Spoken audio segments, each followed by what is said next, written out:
The Lord be with you. And with your spirit. A reading from the Holy Gospel according to Saint Matthew. Glory to you, O Lord.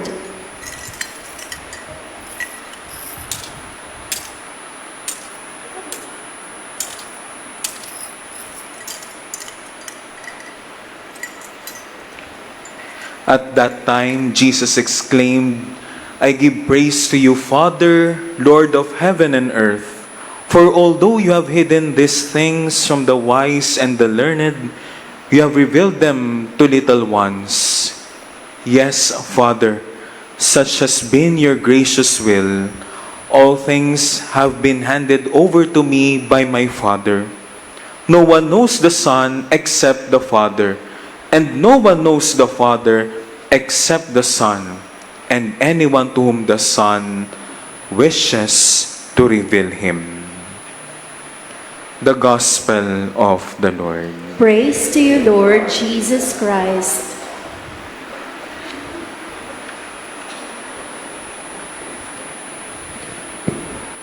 First of all, we would like to apologize to Father Francis Gostillo because Wednesday evening is his Mass. And after that, there will be a Bible study. Ngayon wala muna. Ano po? We celebrate anniversary or Foundation Day of Greenbelt Chapel every third Wednesday of July. Every third Wednesday of July. Ano po? And today, we are celebrating its 43rd anniversary. 43rd. Ano po?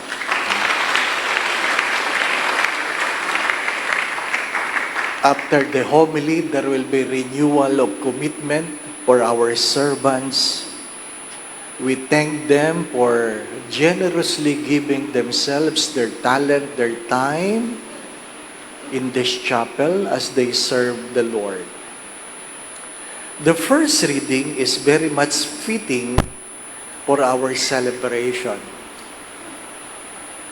In gist, the first reading says, can an ox boast before the hand that holds it? Can an ox boast before the hand that holds it? Pwede bang magmalaki ang isang, ano bang ox? Palakol, kumpara sa kamay na humahawak dito? It's one way of saying, can a servant boast over a master that uses him? And the answer is no. That was the sin of Assyria, boasting that what he had accomplished is through his power. Mother Teresa of Calcutta reminded us of this, that we are just pencil in the hands of God. We are just pencil in the hands of God. Kapa, tayo yung mga, ano ba pencil? Lapis. Lapis sa kamay ng Diyos. Ano po? At kung hindi natin nahayaan ang kamay ng Diyos na gamitin tayo, wala tayong halaga. Ang mahirap lang sa pagiging lapis, ito ay tinatasahan. Ano po? Yun ang masakit. You are being sharpened so that you can be effective. At higit sa lahat, marami sa atin na ayaw tayo na tinatama sa ating mga pagkakamali. Hindi po ba, no? Yung mga kapanahonan ko na ang lapis ay hindi naman ganun kaganda. Ano po? Hindi ko alam kung inabot nyo yung kaming mga mahihirap. Kailangan pang lawayan ng lapis para luminaw. Di po ba? No? Yung mayayaman, di nila inabot yun. Oo, para luminaw. Oo. Ha? Kaya pagkatapos ng klase mo, malinaw ang papel mo, may itim ang dila mo. Di ba ba? Sapagkat hindi lahat ng lapis malinaw. Ano po? What kind of pencil am I? But regardless of the kind of pencil, what is important is we allow our God to use us. Ang lapis na walang pakinabang ay ang mga lapis na ayaw magpagamit. Ano pa? Ang lapis na walang pakinabang ay ang mga lapis na ayaw magpagamit. Ang mga lapis na ayaw silang tinatasahan. Maganda lang sila hanggang katapusan. Di ba? Parang kandila yan. Hanggat hindi ka nasisindihan, wala kang pakinabang. Pero ang problema ng kandila, pag sinindihan, alam mong hindi ka habang panahon na kandila. Mauubos ka. Di po ba? Ano? Mauubos ka. Maalaala ba ng mga tao na nagdulot ka ng liwanag? Hindi. Hindi. Malalaman lang nila pag wala ka na. Bakit madilim? Di po ba? Ano? People fail to appreciate our presence and they only question our absence when they can no longer feel our service. Kaya mahalaga yun sa mga naglilingkod. Ano po? Mahalaga yun sa mga naglilingkod. Sabi nga sa Ebanghelyo, anong pinakamaganda sinabi ng Ebanghelyo? Naway kilala mo ang Ama tulad ng pagkilala ng anak sa Ama.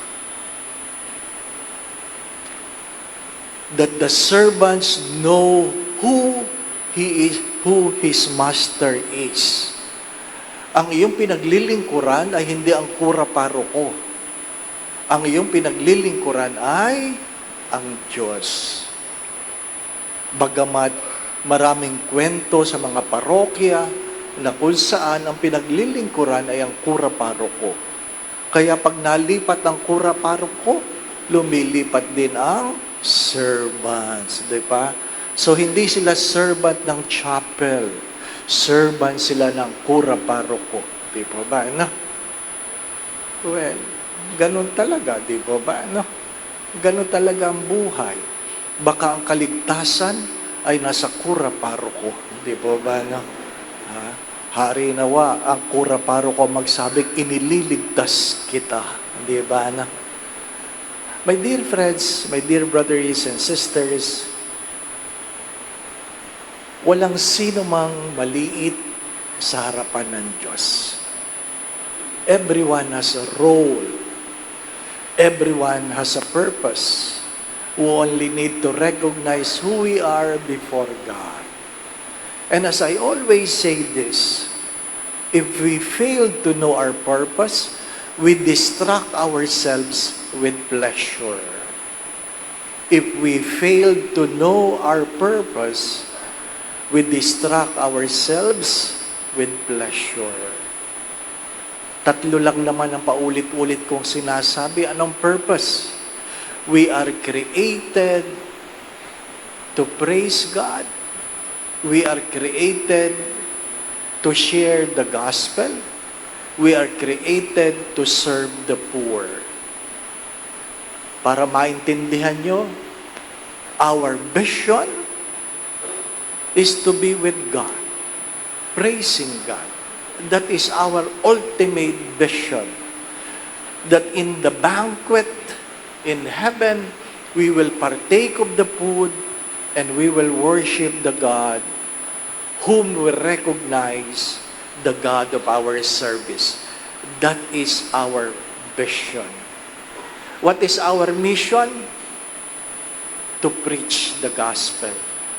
To share the good news. Not necessary, you will be the one preaching, as the words of the Franciscan says, go, share the gospel, talk if necessary. It means we can share the gospel even without talking. In simple terms, I have said this, live your life well, because you might be the only Bible people are reading today. Live your life well, serve well, because you might be the only Bible people are reading today. Vision, mission, and what is our passion? Our passion is to serve the poor. To serve the poor. In serving the chapel, we are serving the poor due to our Love a Parish program. Love a Parish program. Opo. Nagpapasalamat ako, ang servants, ang mga beneficiaries ng Love a Parish program, for through the years, they have been the beneficiaries of your generosity. Na-share ko na ito, alam na ito ng marami na madalas nagsisimba, that this year, we increase the amount that the beneficiaries are receiving. The parishes that used to receive 1,500, now we give 3,000. Kasi hindi na nakakabili ng isang sakong bigas ang 1,500, di po ba? Ano? Hindi naman talaga dumating yung 1 kilo, 25 pesos, di po ba? Ano? Hindi naman talaga dumating. So, ginawa nating 3,000 per parish. But there are communities, contemplative communities, na umaasa lang talaga sa abot-abot. The Poor Clares, the Carmelites, from 2,500 pa? 2,500? 2,000? Ginawa nating 6,000. Ano pa? At marami pang nanghihingi. Sa madalit sabi, ang ating Love a Parish program budget every month is 2 million. Ano pa? 2 million. In 1 year, including 13th month, nagbibigay pa tayo ng 13th month. Ano po? So, ang kailangan natin ay 26 million. At nagpapasalamat ako sa inyo. Hindi ko kailangan tumanggap ng labada para maabot yan. Ano po? Bagamat umuugong ng lipatan sa 2028, walang may gusto sa Greenbelt. Natakot sila sa 2 million a month. Ano po? Ay, ganon talaga. Pero sabi ko lang, well, kung gawa ng Diyos yan, God will provide so that no servants can boast. No servant can boast that he will say or she will say, ay kami yan. No. Lahat ay tumatanaw ng utang na loob sa Diyos. Kinikilala natin ang Diyos na simula at wakas ng ating paglilingkod. Ano pa? Simula at wakas ng ating paglilingkod. Sa lahat po ng servants and whatever you're doing for the Lord, I always pray for you. I always pray for you that God will bless you in return. Ano pa? Doon sa mga gusto maglingkod, sabihin nyo lang sa office, gusto ko maglingkod. Pero sana naman, according to your talents, ano po, mahirap yung gusto mo ng choir pero 109 ka, hindi pa ba? Na tuwing yung nagmimisa, ninenervyos kung ano na naman kaya ang kakantahin, hindi pa ba? According to your talents. Again, my dear friends, my brothers and sisters, we thank all the servants, we thank all the priests that have been helping us in our Eucharistic celebration. We thank all the confessors that has been sitting in the confessional, ano po, na yung iba'y pinapagalitan ninyo, ano po, kayo na nangungumpisal, kayo pa nagagalit, abay, kakaiba rin, ano, Kaya nilagyan natin ng CCTV yan, ano po, wala namang audio, kaya hindi alam kung ano sinasabi ninyo. Pero may CCTV. para kita ko sino nagrereklamo. Di po ba, ano? At may bell sila ngayon, may bell. Ano po? May alarm na sila. At sinasabi, may nanggugulo dito, may nanggugulo. Di po ba? Ha? Ganun talaga. Mahirap talaga maglingkod. Ano po? Maglingkod. Kaya nga, doon sa mga hindi nahihirapan, baka hindi ka naglilingkod. Ano po? Baka ikaw ang pahirap. Di ba ba? My dear friends, my brothers and sisters, we celebrate not the years, but our becoming. What have we become? Di ba ano? We are grace and grateful. Ano pa? Sa inyo pong lahat, maraming salamat po. Amen. Tinatanong ko si Father Vince, kailan ka na-ordain? Nung November lang last year. Wala pa siyang 1 taon. Classmate niya, yung isang estudyante ko na namatay, si Father Tristan. Ano po? Hindi man lang naka 1 taon. Ano po? Kaya sabi ko sa kanya, huwag siya mamamatay. Ano po?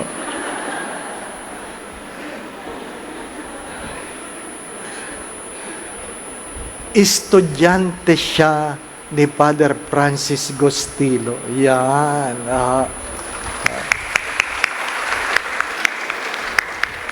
Pero, 28 years na kumpare, teacher ko pa yan.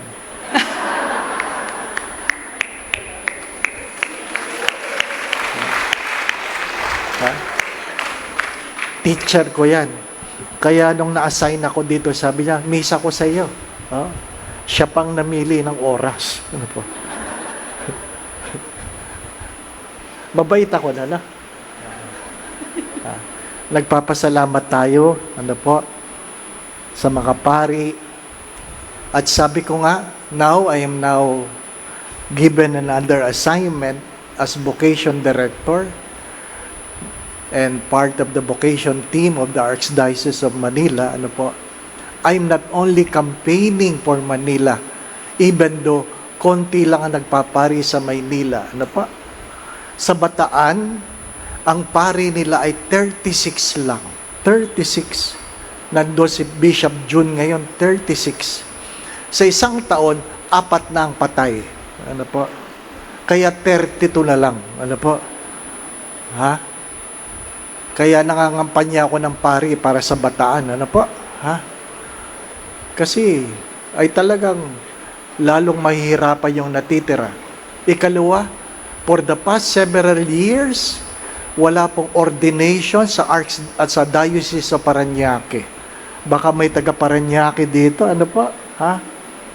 Walang nagpapari sa Parañaque. Baka dumating ang araw, meron kayong simbahan, wala kayong pari. Ano po? Ha? So, pagpariin ninyo ang inyong mga anak. Ano po? Yung mabuti, ha? Yung mabuti. Ano po? Pagpariin ang mga anak. Ano po? Kung kayo po ay may trabaho na, college graduate, that work at least 2 years, you can apply to Holy Apostle Senior Seminary. Ano po? 8895-8855 Local 400. Ang daling tandaan nun. 8895-8855. Local 400, siguraduhin nyo na, Local 400. Baka ibang local ang mapuntahan nyo. Ano po? Mapunta kayo sa LM Mayo, kaya sa San Carlos. Ano po? Please, try to consider it. Be a pencil in the hands of God.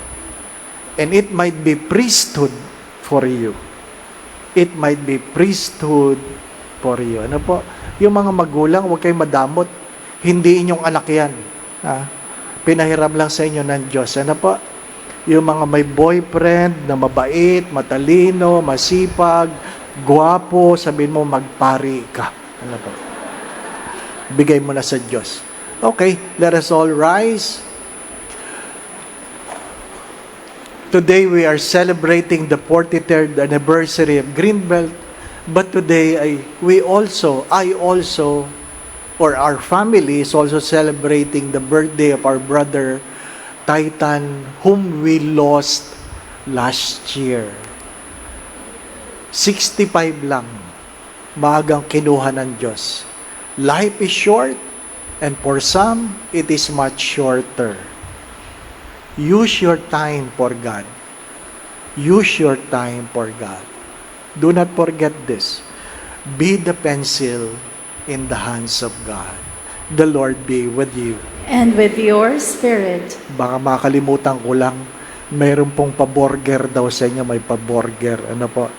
Kaunting handa ng green belt para sa po sa inyong lahat. Paborger, ano po? Bow your heads and pray for God's blessing. Naway patuloy kayong ingatan ng Diyos. Ilayo kayo ng Diyos sa lahat ng uri ng kapahamakan. Patuloy kayong pagkaluban ng kalakasan, kalusugan, kung sino man sa inyong may karamdaman. Naway pagkaluban kayo ng Diyos ng kagalingan. Gabayan kayo sa inyong mga iniisip at ginagawa. Kung meron man sa inyong may pinagdadaan ng suliranin o problema, naway tuwangan kayo ng Diyos, alisin ang inyong mga pagkatakot at pangamba, dagdagan nawa ng Diyos ang inyong mga pananalig at pananampalataya sa Kanya. Amen. Sa tulong at panalangin mga banal, lalong-lalo na ng mahal na Biren, gaya din ni San Jose tapat niyang esposo, ang ating patron, Padre Pio ng Petrocina, kayo ang inyong pamilya ay pagpalain nawa ng Diyos sa ngalan ng Ama at ng Anak at ng Espiritu Santo. Amen. The Mass has been offered. We continue to love and serve the Lord. Thanks be to God.